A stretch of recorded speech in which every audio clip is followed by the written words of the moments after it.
from one ER about the other. Listen up, you're at a higher time in your life. Right now, you're listening to Avril. Let the truth be known. In the politics area, you know, she have it. Never had a boring moment in my life. She's the voice of the Caribbean.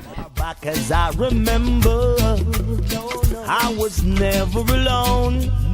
Queen Avril is on the throne. No more feeling lonely. Avril rules the air, you know. Every day is like an Avril day.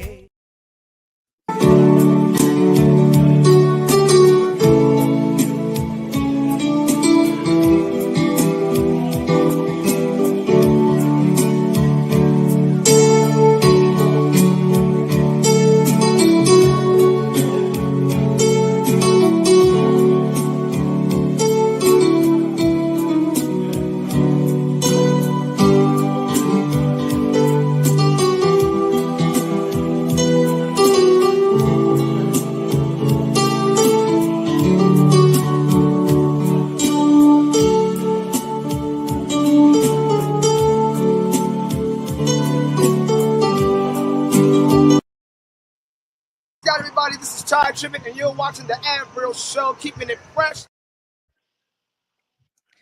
Okay. It's the one and only, the number one show around any place you find in the world. This is the number one show. Whether it's NBC, CBS, ABC, doesn't matter where you go, tell them the number one show is on right now.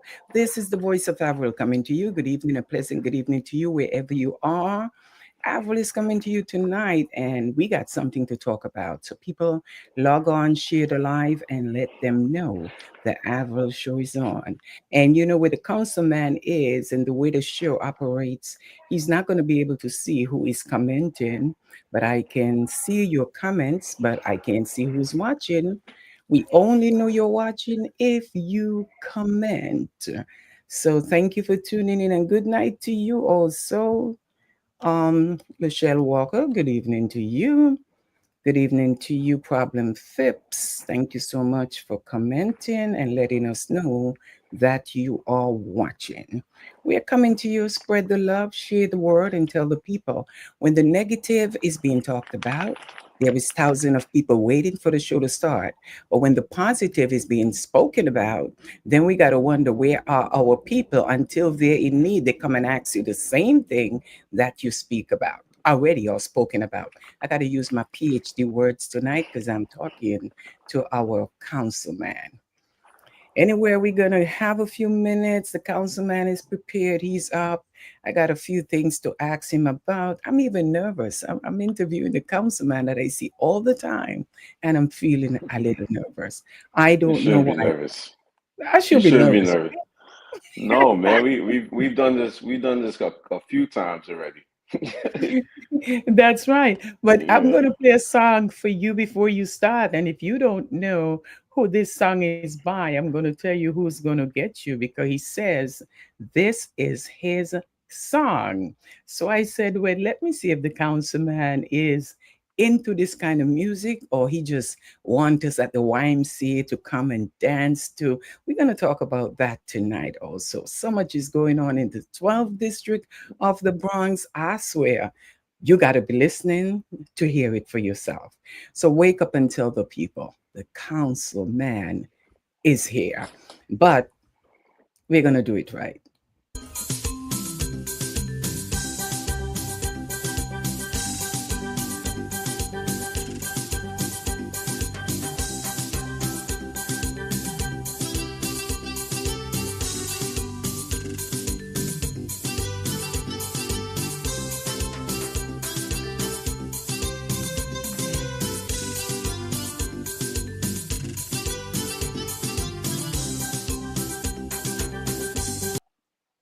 Only a little piece, councilman. Did you guess who the song is? I didn't hear it. You didn't hear it? No, I didn't hear it. Oh, I wonder if my listeners heard it. Let me see again, because if you say you didn't hear it, then something went wrong. You can hear me, but you didn't hear the song. No, I can hear you, but yeah, I didn't hear the song. You didn't hear the song. So I gotta No, I didn't. forgive you. So if you're watching, can you let me know if you heard the song just now that I played for the councilman, or let me know if something went wrong just now, because I don't want Aldi Castro to get you. Okay. All right, but we're going to go into the program. I'm not going to hold you up because I know it's one of those weeks and I know you have those days ahead of you. I don't know how the councilman do it, but tonight Councilman Kevin C.Riley is here with us, and someone says yes, they heard it. Okay. All right, so the show is not going to wait for folks to log on. We start the show on time at 9 p.m., and we know others can chime in and watch it later because we are on time, people. But Councilman, I want to welcome you another Thank you for having year. me. You're welcome, and it's so funny that yesterday I think I was on social media. I see someone started commenting on a program you did with me, and it was election. I don't know what year, and I says, well, Facebook has a way of reminding us.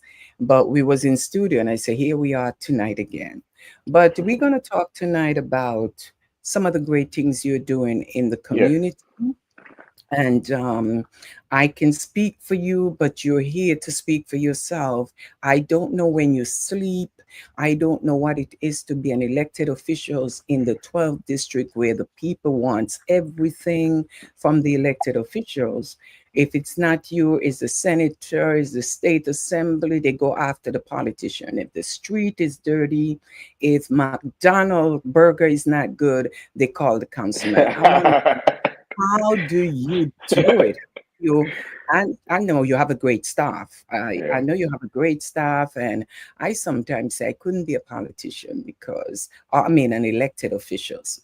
We're not going to use the word politicians when we're talking to our councilman, but I don't know how you do it. I sometimes say you probably need an extra tongue, not because sometimes I sure you're pushed to the limit, because I think sometimes I hear people talk about issues that is sanitation and they start blaming the councilman. Good evening Yeah. to you also. I see you, Mr. Garvey in Florida. And when we talk to our elected officials here in New York, it also benefits you no matter where you are. So thank you for tuning in and being a part of this program. So, Councilman, I first want to commend you. I know that there was a petition signing recently, Yeah. Yes. and I'm just here to ask you, what's the maximum or the amount that you really need to run for office? Because I saw that you had over 2,000 and more petitions. So I'm Yeah. just asking, how much do you really need in order to be on? The ballot. So, Yes. so, so first and foremost, Avril, thank you so much for having me. I believe I'm going into my fourth year in as a city council member for District 12. I'm also going into my fourth election. This is 4 elections in 4 years. So the district has kept me on my tippy toes. But yes, just to answer your question, I am going into my fourth election. This will be my last election as a city council member because I will be termed out. But in order to run for office in the city council, you only need 450 signatures. Of course, we want to showcase that we could quadruple that number and showcase the support from the community. But you only need 450 signatures to qualify to be on the ballot. 400. Yes, And you got 450. over 450, and you got over 2,000. We lost you just now, Councilman. Oh, we lost our councilman just now. I know he's going to be back. I guess we lost his camera, so we'll wait for him to come back. And to the Apple Show is still here. It's not going anywhere. We're talking to our councilman, Kevin C.Riley of the Bronx in the 12th district. I would say the 12th district. I boast about it. But we lost him just now. I know he's going to resume, but for some apparent reason, we spoke about the amount of signatures he need, because some people think you can just run for office, but it doesn't work that way. And when he come back, we got to talk about some of the things that he has been doing here in the community for the people. I know there was a law that he was also fighting for foster care placement and so forth. And so we are going to talk to councilman who is back about some Okay. of the things that he's doing for homeowners and all these things. Good evening to you, Mary Kiffin. Good evening. I know you're in the district yourself, so thank you for tuning in. So we're here with our councilman, Kevin C.Riley, who is going to talk to us tonight about some of the things that he's doing, because a lot of times we are so busy, we are not paying attention. Thank you so much, Queen, for tuning in. It's going to talk about foster care tonight. Is he going to talk about foster care? Oh, yes, he's going to I talk can about, actually go right into that, Aaron. So I'm go sorry, right into it. I got Yes, he's kicked going to off. talk So about it. yes, so yeah, 450 signatures is what's allowed to be on the ballot. But going into policy, I heard the first question is foster care. A lot of people don't know, prior to me coming into office, I did work for New York Foundland as long aside with working with Speaker Hasty. I worked with New York Foundland as a skills coach. So foster care and foster children are very important for me. I introduced Intro 81, which today went into effect. And this law requires an audit and report on foster care placement notices to ensure that caseworkers are providing notifications of changes 10 days in advance or within 1 business day of the change if it was unacceptable. And that's important because if anyone knows anything about foster care, a lot of the times the placement might happen sporadically. And a lot of times parents aren't notified where their children are being placed to. So this bill just calls a little bit more of a accountability measure for members of the community to know where their child is placed if your child is in foster care. So Intro 81 went into effect today. And also, we introduced a ton of different foster care policies where we call on the administration to do some reporting because we want to make sure data drives resources and data drives legislation and policy. So it's very challenging for us as legislators to introduce any policies or allocate any funding if we don't get any data. So it's important for us as legislators to have a lot of these reported data for the administration of children's services to be able to report back to the city to let us know how much foster care students, how much foster care scholars are being placed within the system and where they're being placed. And that's really important to us in the office. Okay. Yes. Someone seemed like they wanted to hear about it. And Murray Kiffin, Avril, are you thinking about foster care? Oh, okay. Avril, are you thinking about running for office? Yes, I normally run down to Councilman Kevin C. Riley office all the time. Everything that I need, I run there. So good evening to you, Cheryl DeWitt and Janet Dixon. Yes, so councilman, so this is going to help parents who has children taken away from them and put into foster care to get a quicker response to know where the children are. Yes, it's just about getting placement notifications. A lot of parents don't get notified where their child is being placed. So we're just asking the administration to notify parents ahead of time so they're not kind of, running around like they're chickens without their heads on the top of their heads. And they kind of get the notification at a timely manner. So they're able to set any, preferences if they have to pick their kid up to go to a doctor's appointment or even get to see their kids. They have that placement notice ahead of time.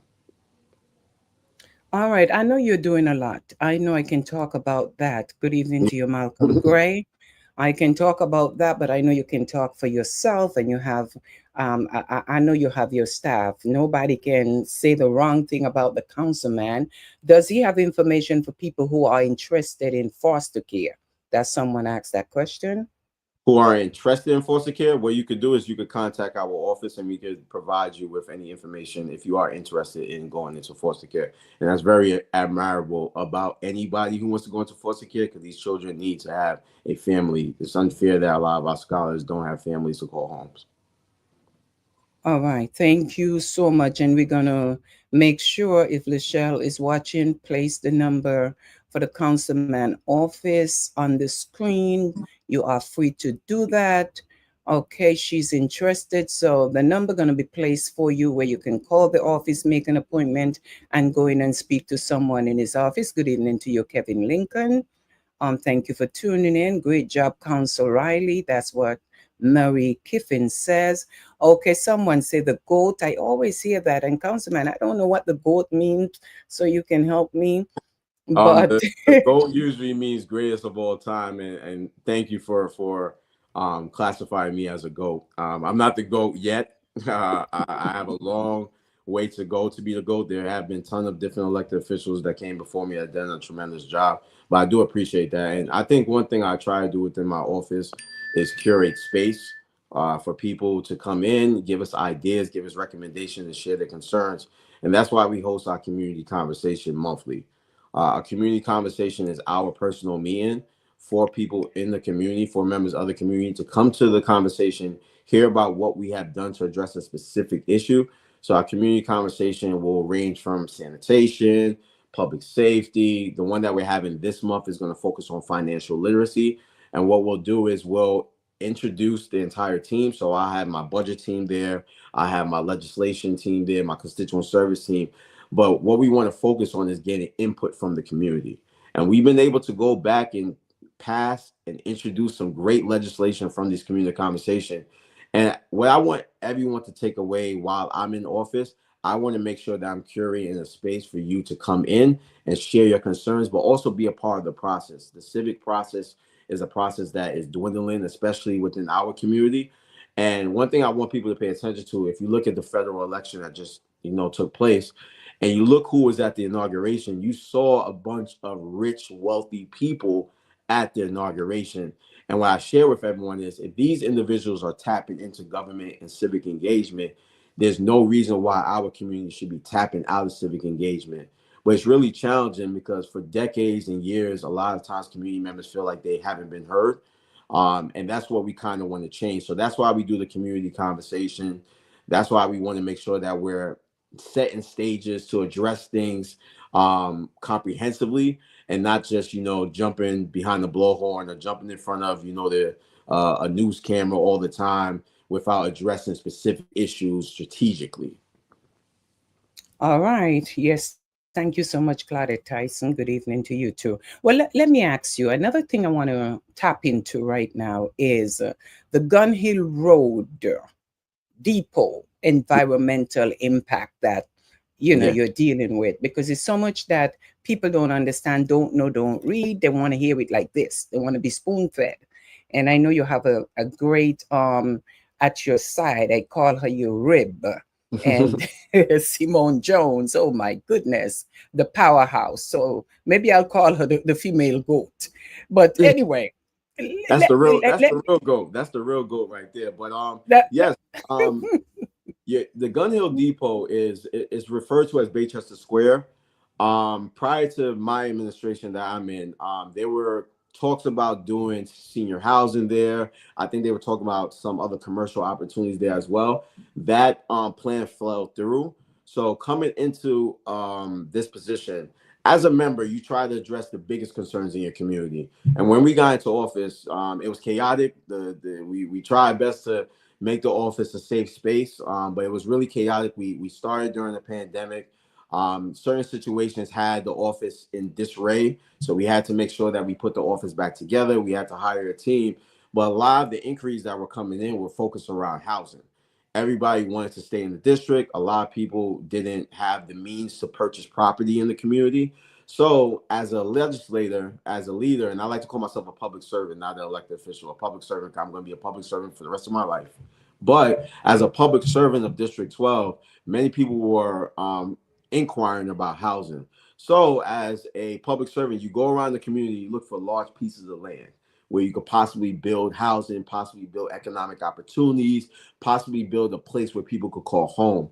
And of course, if you look in my district, in District 12, our district, Baychester Square, across the street from Home Depot, that's a large land space. That used to be the old Bronx Golf Center.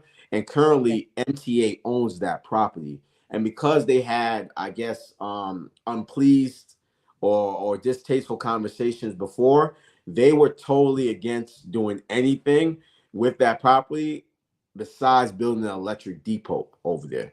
Now, I believe my community plays our fair share with addressing the emissions in the community, lowering the emission, and making sure that climate change is a priority. But at the same time, being that it's an electric depot, we need to know what kind of impact it's going to have on the community.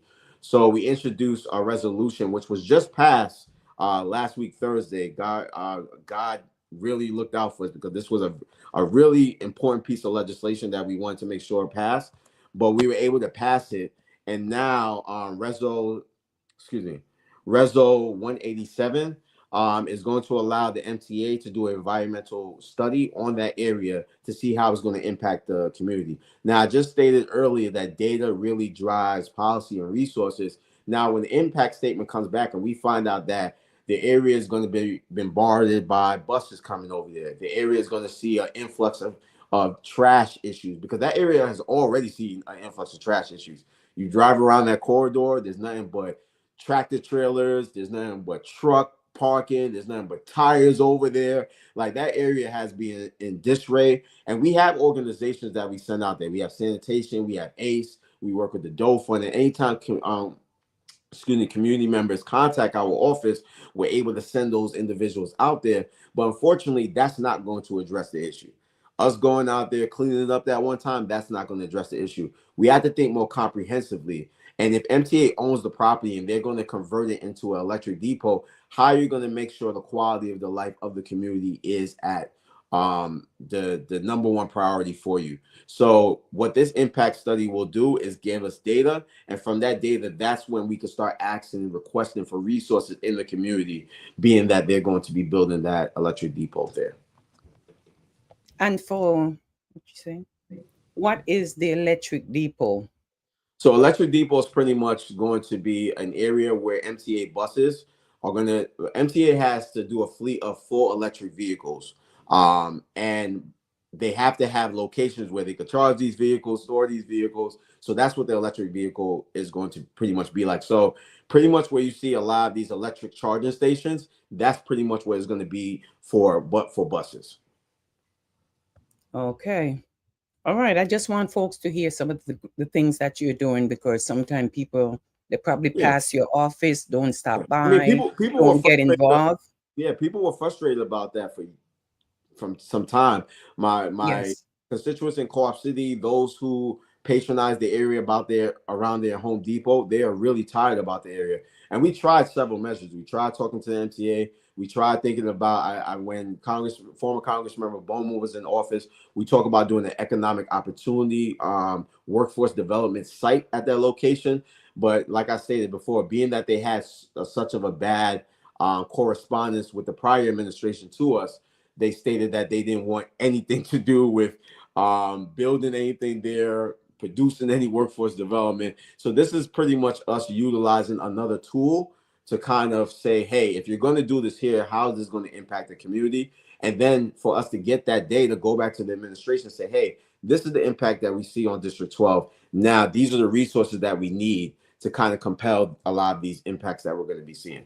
So I want the community to kind of think about, we want to think outside the box. We want to be creative. We just don't want to go somewhere with a vest and pick up trash for that one day. We want to make sure that we're changing the facade of that community. We're changing the environment of the community, the infrastructure in that community, so that wouldn't be distasteful or a sore eye for a lot of us who patronize that area, who walk around that area, who utilize that area. Well, first of all, Councilman, thank you so much for the work that you're doing. I know you said earlier that, what did she say? She said, you said that this is your last term, your term out. Where are you going if you're going to be the next mayor? No, I'm not running for mayor. I want to want to be mayor. No, I just want to focus, because I think there was a lot of misinformation out there that I was turned out this time. But no, this is my last election that I can run for a New York City Council position. And after this, I will be in office. God, rest my soul, bless my soul. I will be in office from 2026, January 21st, 2026 to December 31st of 2030 if I win this seat. And after that, I would have to find a new job, I guess. A new political area. I mean, once you're in politics, I think you're doing what you're doing for the people. You got to strive to get there a little higher, little higher, little higher. Well, let me ask you. Good evening to you, darling Castro. Good evening to you. Some of the issues we have in the community is homeowners are crying. Yeah. What are you doing for the homeowners? They are crying out. Well, recently I just passed a resolution, Resolution 524. It calls on the New York State to pass and the governor sign Senate Bill 126, which is in relation to legal representation in certain mortgage foreclosures. You see a lot of different foreclosure signs going up in the community, especially after the pandemic. Unfortunately, some of our homeowners passed away or they just moved out of New York. And a lot of people can't afford to live in New York, unfortunately. But we want to make sure we're prioritizing our homeowners here. And usually it's very challenging when you're going up for foreclosure and you don't have any legal representation. And according to a 2023 stats on foreclosure cases, 56% of New York homeowners in foreclosure settlement conferences lack legal representation. So when they're going to the court office, and they don't have any legal representation, 56% of them have been found without any assistance. So what this bill does, this bill will ask the state to provide legal representation for those who are experiencing foreclosures and your homeowner. But we just didn't stop there. We also recently passed Introduction 901A, and this focuses on safeguarding home ownership by requiring the Office of Homeowner Advocate to collaborate with the Department of Consumer and Worker Protection to provide essential financial counseling and scam prevention for homeowners. A lot of homeowners within our district have seen scams. Literally, somebody just posted something on my door and said that I owed a lot of money for the house and I had to call them by a certain date, which was totally false. And they went down my entire block and did that. So just having that false information out there scares a lot of homeowners. So we have to make sure that we're preparing them. And this bill will provide support and counseling to homeowners. Such support will include financial planning, mortgage counseling, and scam prevention. So we are addressing home ownership when it comes to foreclosure. And also we're trying to think about different ways that we can help homeowners that have an issue with a lot of their capital improvements. So we also fund Bronx Neighborhood Housing Services. We gave them, I don't have the number on me right now, but in totality, give me 1 second if I can find it real quick. Okay. Of course, go right ahead. Yes, so we were able to give them, I'll give the number to you later, Abba, but we were able to give them a specific amount of funding that they were able to help those in the district who needed home repairs. So that could be a repairment to your house roof. That could be a repairment to the facade. I would applaud you if you are a homeowner in District 12. Please contact the Bronx Neighborhood Housing Services. Find out about the different services that they have. This year, we're trying to double the amount of the money that we gave them so they could double the amount of homeowners that they're helping within our community. We had the opportunity of going with Bronx Neighborhood Housing Services in partnership with Airbnb, where we were going around the community around holiday time, passing around sweet potato pies. But around that time, we were able to connect with a lot of the homeowners who were able to get their their homes fixed with the budget that we were able to allocate. So we're trying to help homeowners with capital improvements. We're trying to help them when they have to go to housing court.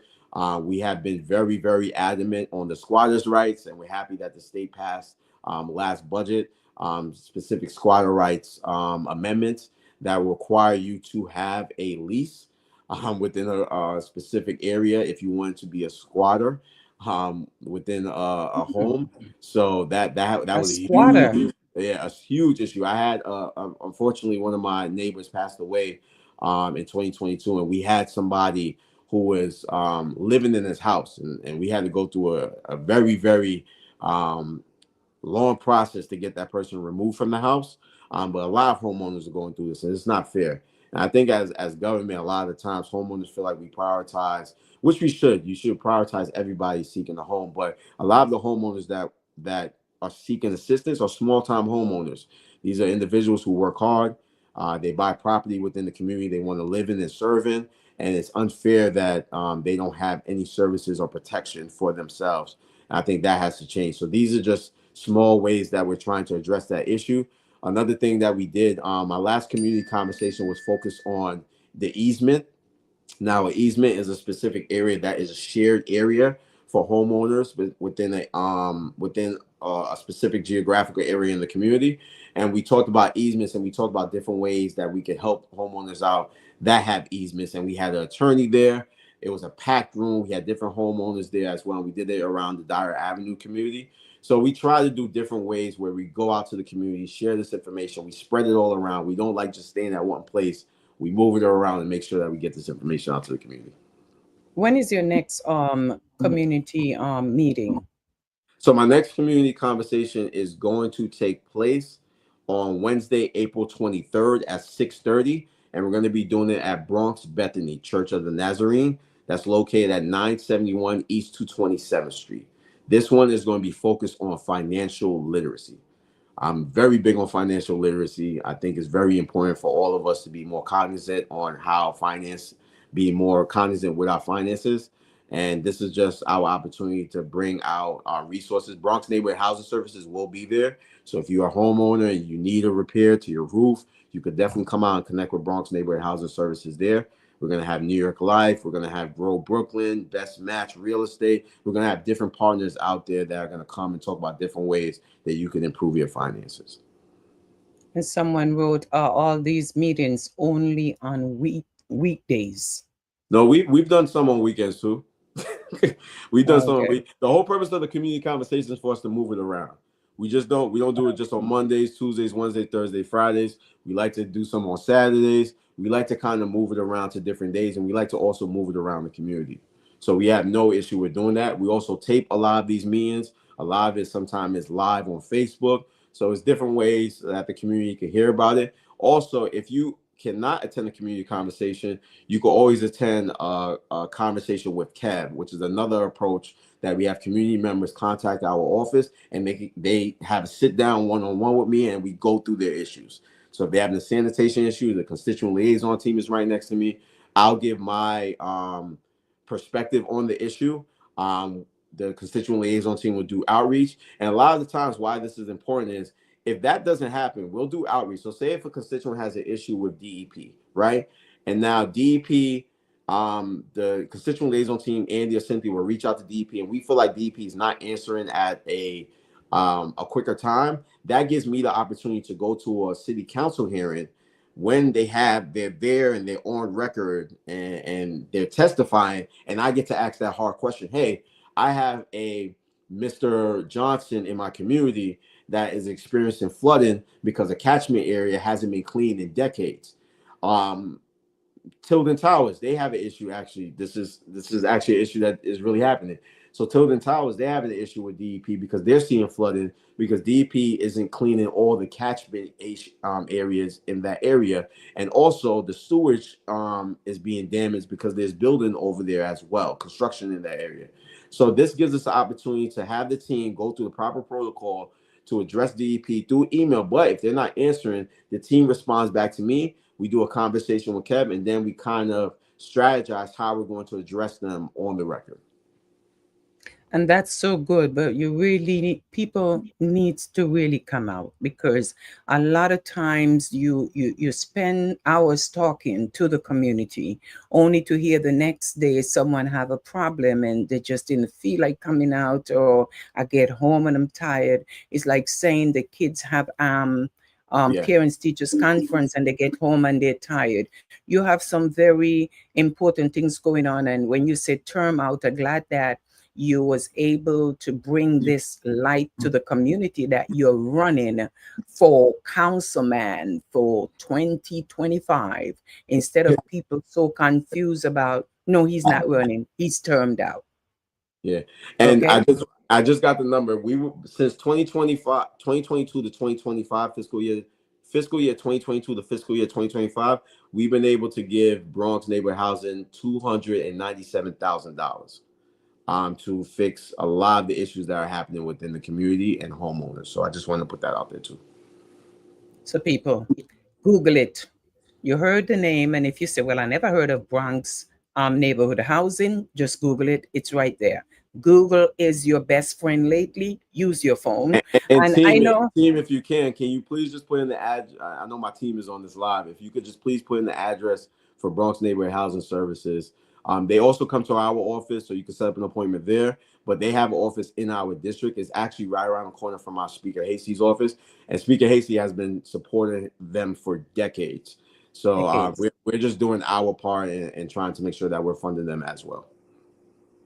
Thank you so much. So I know they will be putting it in the chat, and it's only for the councilman. You all don't put your flyers up tonight. It's not about that tonight. Well, Councilman, I'm a little biased, and I'm just going to clear my biasness with you tonight to understand that I know you're doing a lot to support Black boys and men across New York City, but I know it has to do with policies and stuff. So I'm glad for what you're doing to our young men. So Queen, if you have a young man, I know you said that before, you need to get them involved more in the community. So tell me a little about what you're doing with this. I see you always promoting youths, and you're like a young father, but you're raising up young men as someone raised you up. Good evening, you're Brenda Monera.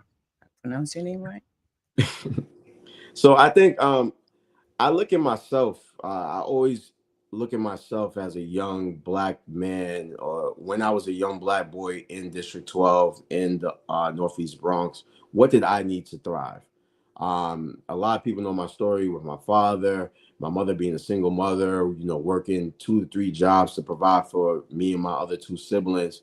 So a lot of the times you can't get lost. You can't get lost and run into the wrong crowd. But if you don't have proper resources, like my church, Butler United Methodist Church, who had Youth on Friday with Brother Roy Pickering, who used to keep us off the streets, like the Whiz Kids program, Muggsy, Coach Muggsy, who saved my life when I was a young boy and taught me about skills, basketball, teamwork, which I fund today. I try to look how I could help in those specific areas. But one thing I wanted to do, and this is probably my most happiest moment introducing policy, and I work with my brother Elaine from Queens. He's in the DOE. We introduced Intro 975, which is opening up an office of Black male excellence. So currently right now, in Baltimore, Boston, and Philadelphia, which are 3 major cities, they have offices focusing on how you can make the lives of Black men better. And what that office does is it addresses the socioeconomic issues that happen within Black men, and they serve as a liaison and an advisor to other city agencies to showcase how they could implement policy, or they could push for budget initiatives to address the issues that are going on within Black men's communities.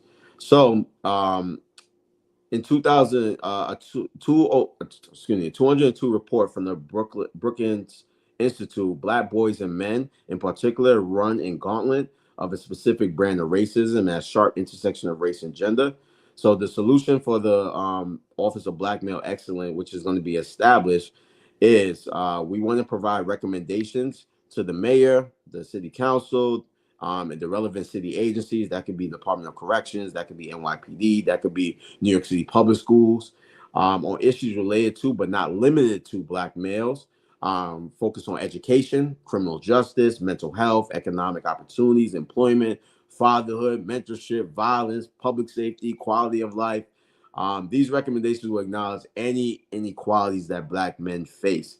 And the background for this really comes from the 2020 Commission of Social Status of Black Men and Black Boys Act, which was a Senate bill and was passed in the federal government, which was a bipartisan, which was passed, which established the United States Commission on the Social Status of Black Men and Boys, with the United States Commission of the Civil Rights Office of the Staff Director.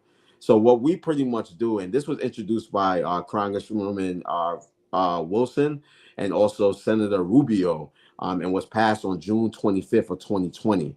So this commission produces an in-depth annual report to address the current conditions of Black men. So we pretty much want to do this on a local level.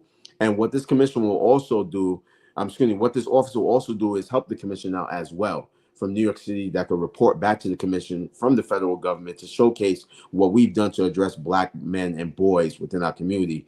And what we've been doing is I started off a series called Chop It Up. And what Chop It Up is, we go into the barbershops. We have an intergenerational conversation amongst men. We talk about the policies that we're introducing in the community. And this was this was the second policy actually that we kicked off with Chop It Up. But what we did was we went into the barbershop. We spoke about the policy. We spoke about what the policy would do. But also we got feedback. We got feedback from young boys. We got feedback from, older adults. We got feedback from the millennials my age. So we really felt like that was important. And with policy, we want to make sure you get as much feedback as possible. And usually it's hard to get people to come to hearings. It's hard to get people to come to town halls. Usually people show up in our field when it's their last resort, when something has gotten really, really bad and they want to make sure that they're trying to address it. And what we're trying to do is we're trying to create that platform for them to be there when things aren't bad, when things are good as well. But just make sure your voice is heard. I think, and I want to state this, I'm not a dictator. I wasn't elected to be a dictator. I'm a leader. I'm a public servant. I want to make sure I'm leading my community, our community the correct way. And in order for me to do that, I need as much feedback as possible. And I would never be that elected official who will say, come out when it's voting time. I want you to come out more when I'm having these community conversations. I want you to come out more when I'm having these Chop It Ups conversation. I want you to come out more to speak to these young people. I want the young people to come out more to connect with the older adults. I think in order for our community to move in the right direction, we all have to play a part in this. We can't just elect somebody and think that person is going to lead our community to the promised land. We have to elect the right leaders and make sure that they're currently and consistently creating spaces for us to give our recommendations, hear our concerns out, hold us accountable, make sure we're doing acute follow-up, things of that nature. But I really, really am proud of Intro 975. This bill didn't get heard yet. This bill didn't get passed. And if you support this bill, I strongly suggest that you sign the petition with us, contact our office so we can showcase to the city council that we have thousands of people within our community that want to see an office of Black male excellence. Wow. I think Queen, I'm sorry. I'm so sorry. I forgot one more thing too. And in those conversations, we have the Black Boy Excellence Ball. Another thing we do is we also have the Indoor Hoops Act. And this was a piece of legislation that we actually got from a community conversation. We did a Parks Department community conversation, and we had some basketball leagues come out. And what they stated to us is, hey, we're trying to play our part to address public safety, but we can't address public safety if when it rains, our program can't run. We can't do anything on our program. So we introduced a bill which is called the Indoor Hoops Act, which is going to be heard on the 23rd as well. And if you support this bill, we'd love if you come out, would love if you testify. But pretty much this bill would just ask for the New York City Parks Department to work with other city agencies like New York City Public Schools to make sure that if it is raining, that we can move the organization to inside so we can continue to have the program. And this is the kind of comprehensive, legislation we're thinking about, because we might not think about it. I grew up playing basketball in basketball tournaments, and instead of running around the street causing chaos, a lot of us saw what happened in Bay Plaza not too long ago when the kids were just in there running around causing somewhat of a chaos. You're able to have your program no matter what the weather is. And I think that's really, really important. So I just want to showcase to the community that these conversations really do matter, and we're able to go back with policy from these conversations. And when this policy passed, I want to go hand in hand with you. I want to speak about you while I'm celebrating the policy being passed. I want to say, hey, this came back from my community. And I think this is a way that we could get more civic engagement. And you said it right. By coming out there, our voice are heard, and you have something that you can take back to where you go fighting for the people of the Bronx. So Queen says, when is the next Chop It Up? So I was thinking that I need to make sure that I'm around for the Chop It Up at Joe Barber Shop and at Rex Barber So, Shop on so, White so Plains we Road. need Joe to do it next. But the next Chop It Up is actually not going to be in our district. One thing about me, Okay. I'm focused on black, bringing policy to men of color throughout New York City. I think it's really important. Throughout the last election, we heard about how men of color are the reason why certain people are in office because we didn't participate. And I think that happens because they feel like they're not being heard. So this is my approach to make sure that they're being heard. So I believe the next Chop It Up, we're either going to be in Brooklyn or Harlem for the next Chop It Up. But whenever the next community conversation is going to be on April 23rd. But the next Chop It Up will have those dates whenever that date is available. All right. Well, you're hearing it here. Good evening to you, Ram Mills. Good evening, Janice Martin, and everyone who just join us. We know people come on and people leave and people come back. But good evening to you. If I miss saying good evening to you, Pat Dawson, I apologize, but good evening to your family. So I just like to hear the word chop it up. We got to chop some things up around here. And listen, I just want to ask one question before I forgot. I keep seeing this advertisement again about, as she says, her explanation. I'm going to say it as a joke, as she says, I think she's talking about ranked choice voting. Is that back in 2025? Yes, ranked choice voting is the process that we have within New York. So yes, ranked choice voting is here. I believe in. I, I don't want to go too political because I believe I'm here. I'm here on the government capacity, but I believe there's only me and another and my predecessor who's running against me currently in this election cycle. So you wouldn't have to rank anybody in our specific race. There's only two of us running, so you could pick one. Oh, oh, you could just pick one. Okay. Yeah. All right. So I guess I guess you clear the air with that. Okay. So sometimes people don't understand there's certain things that you can discuss and certain things you can't discuss based on where you're at the moment. So I don't want to take you anywhere that you're not supposed to go. Good evening to you, Alonso de Castro. Thank you for joining. Great work, Councilman Riley. He says that our young man in the community, Al de Castro, who is already over 90, but moving like a 40-year-old. So Oh thank you yeah, for yes. joining us. We just celebrated his wife this past Saturday. Saturday. So yes, it was a beautiful event, and Aldo Castro has been a mentor. He has been a black man that I aspire to be.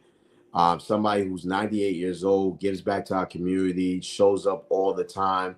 You could call him anytime. He'll give you advice. He'll be honest with you. That's the type of men that we have to kind of, highlight and showcase within our community. So thank you, Mr. Castro, for your support. Yes, so I got wet on Saturday for him, and I didn't mind getting my wig wet I for must Al have de missed. Castro. I must have missed you. Yes, yes, I got there. Yes, I left before because I had to run to a tea party, but I was there and get what I need to post later. So you would see it. But good evening to you, Miranda Henry. I mean, Councilman, I'm telling you, I just don't know. I get caught up with you. And when I'm around you, I feel like I'm with my son. I feel like I'm with my son. And as I told someone, you could have a baby at 17. At my age, Councilman Kevin C.Riley is my son. And so many people claim you. And I know if I talk too much, you will hear people like Shirley Ferran say, no, that's my son. So we're all fighting I'm for a son you. of the district. So You you're all son of the district. you all helped raise me. Like I said, 17 years ago, I started politics. I was 20 years old. I was 20 years old in college. Took the chance. Speaker Hasty took the chance on me, gave me the opportunity to be an intern. So I was a child. I couldn't even go to a bar by the time I started politics. And I've been in politics for 17 years. And I am everyone's son in the community because you guys have literally watched me grow up in this process. Well, I thank you for your staff, your team, your door that is always open to the community, your chief of staff, and also Lichelle Walker and everyone that's there that I can't remember the name, but I know you guys. Thank you for having such a positive office. Thank you. that they're welcome. They're ready to run and jump when something happened. They're ready to I jump would in. not be. I have to give the praise to the office because I would not be here if it wasn't for my team. From Simone all the way down to Samantha, Aaron, like everyone is amazing. My whole entire team continues to make sure that we represent this community with integrity. We're changing the plight of how people view District 12. You can hear it down in City Hall. A lot of people. I've been the leader of the Black, Latino, and Asian Caucus for the last I want to say 2 years. This is my third year I'm in right now. And you don't get that title without being a great leader and having a great staff and a great team. And that's the largest caucus in City Council. I have over 34 members in my caucus, so a lot of them have elected me to be their leader. And I really truly appreciate that. But this would not happen if it wasn't for Team Riley. So Team Riley, thank you so much for everything you guys are doing for our community.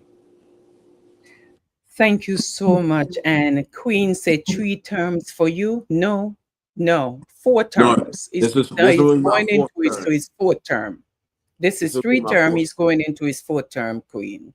So I don't know. I know when you get on my show, the elected officials they run, especially the DA, because they know when they get here, we're here forever. But I just wanted you to come and share with the community some of what you're doing, and come on out to your meetings and your community talk and forums, so we could continue to help you to make a difference in the community in which you serve. Thank you for all that you do. As I say, I don't know when your chief of staff sleep, when you sleep, when you all are all over. And I say I couldn't be an elected official because Well, I love to sleep.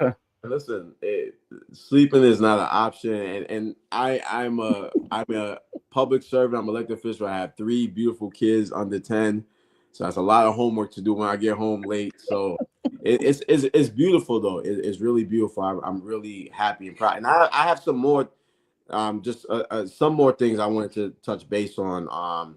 And I really wanted to talk to the Nitro residents here. I'm big on entrepreneurship as well.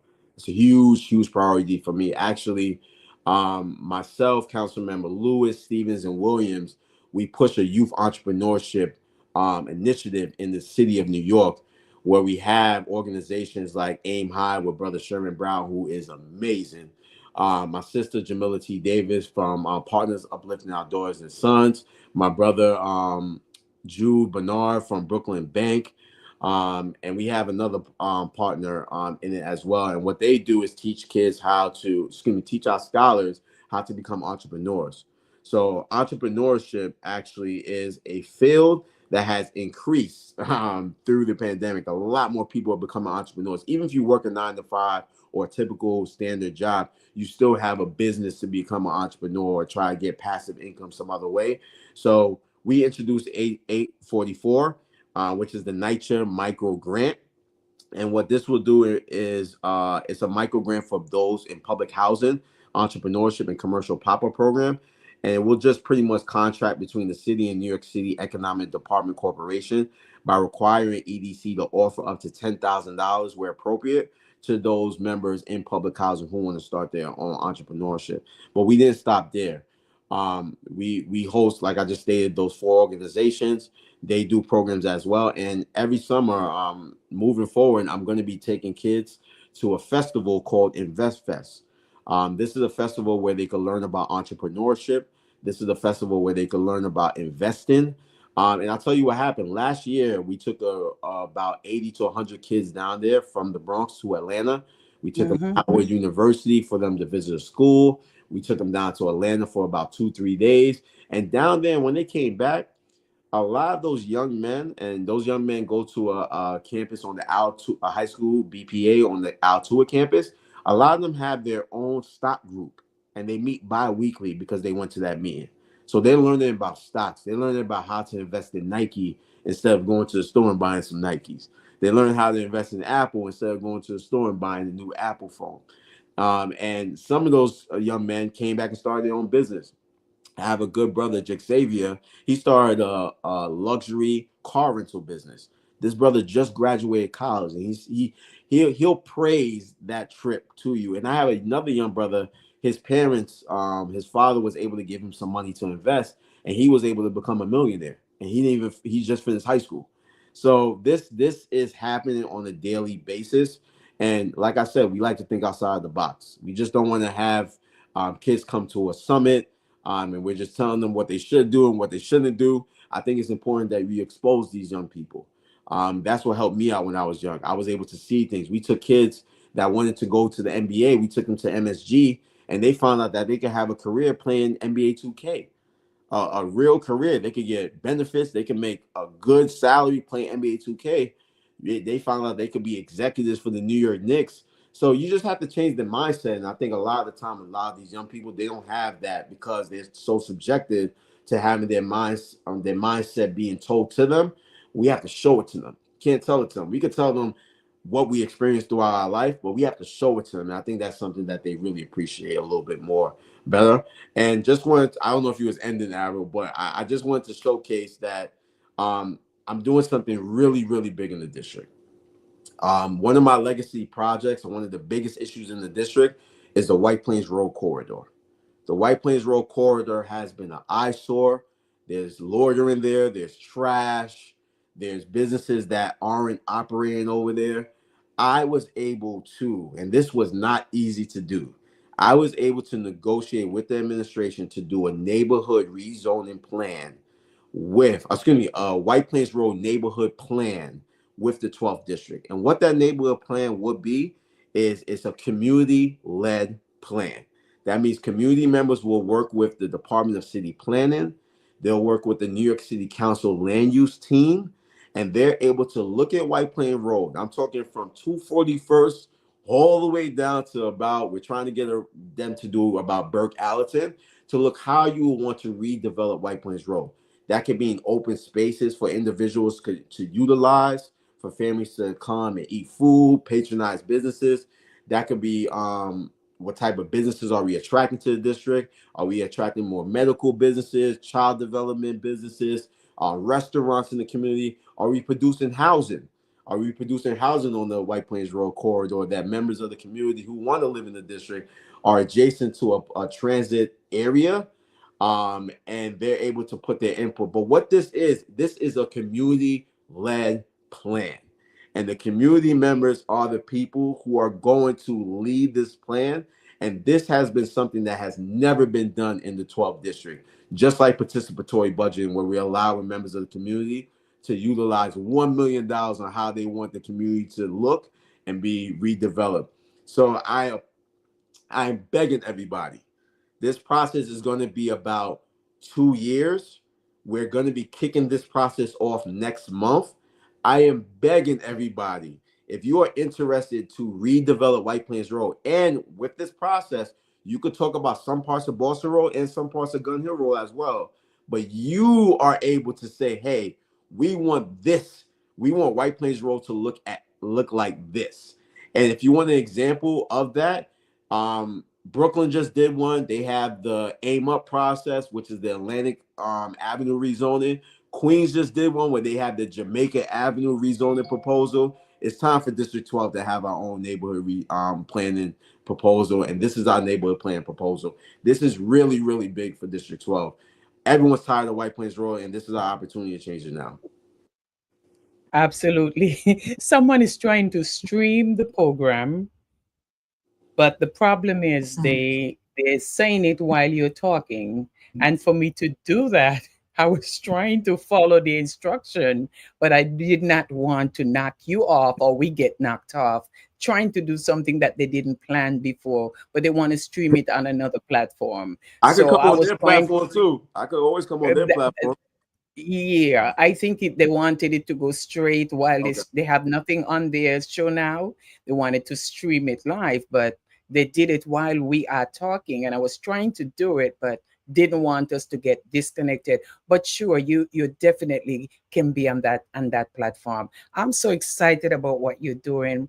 I can't wait, especially the White Plains Road, what you're trying to do. So everyone, share. If you watch the program, just share it for someone else who missed it, or someone else who would like to hear the information, because people watch it at different times. Sometimes my family member, they call me the next day, I'm here watching your show.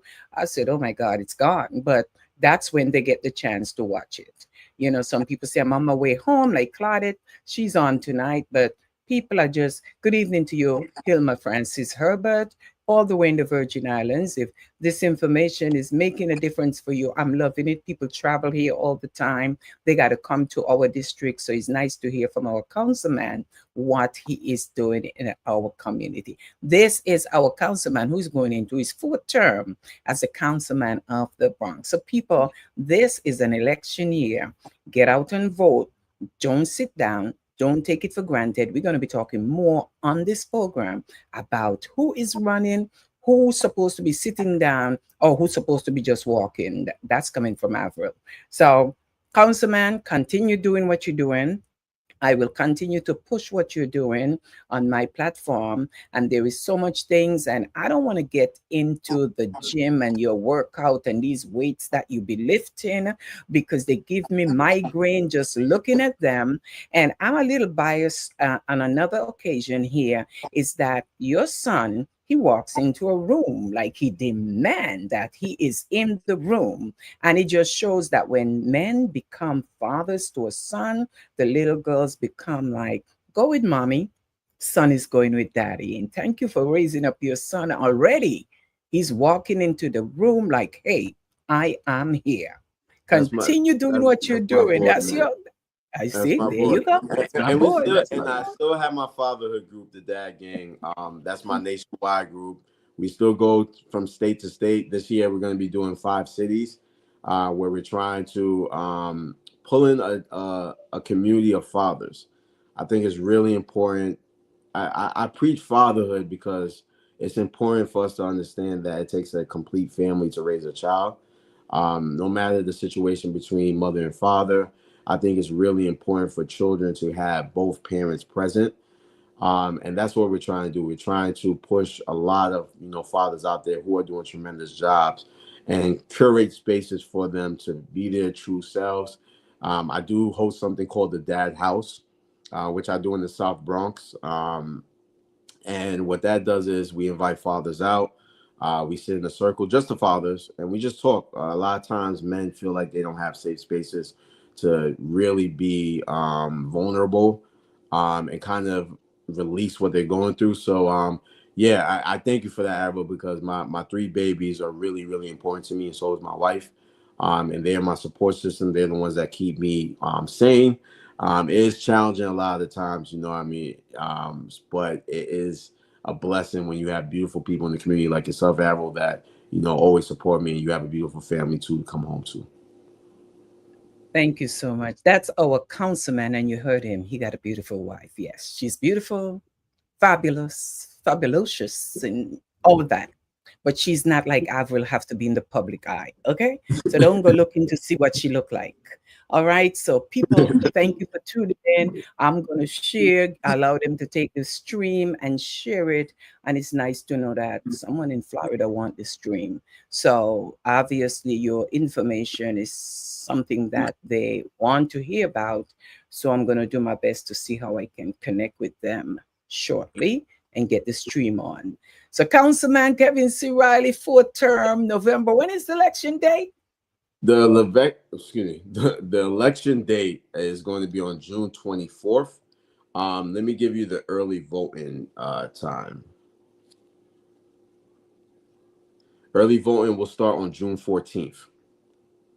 June 14, 2025, people, get your cap on, get your hat on, get your June fingers. 22nd.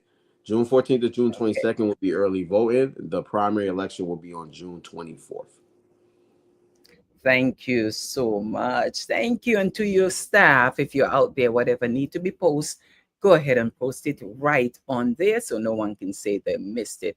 To each and everyone who tuned in, the Apple Show is going over to another program shortly. And I never sleep. I don't sleep. I'm just a talker all night while you are sleeping. And Councilman, continue to, yes. To give my contact number. I have a cell phone that people could contact me on. I'm a big texter. If you call me and I don't call, I didn't get back to you, I will call you back. But I'm a big texter. That number is 646-596-4898. Once again, 646-596-4898. You can send me a text if you have a concern, a recommendation. If you want to hear from me, you can reach me on that line. Me All personally, right, then. not my staff. You can reach me on that line. All right. Thank you so much. And we'll be putting that number up on the screen also. 646-596. 4898. All right. It's on the screen already. Thank you so much, Councilman, and continue doing what you're doing, not just for the community, but for your family and for your health. Thank you, Abel, for having me. It's a pleasure. All right. You heard it here from the Councilman himself, and you can't get it any better. He says good night. He's out of here. I want to give thanks to Avril. God bless you, Avril. Thank you so much. God love you, and so do I. People, I'm out.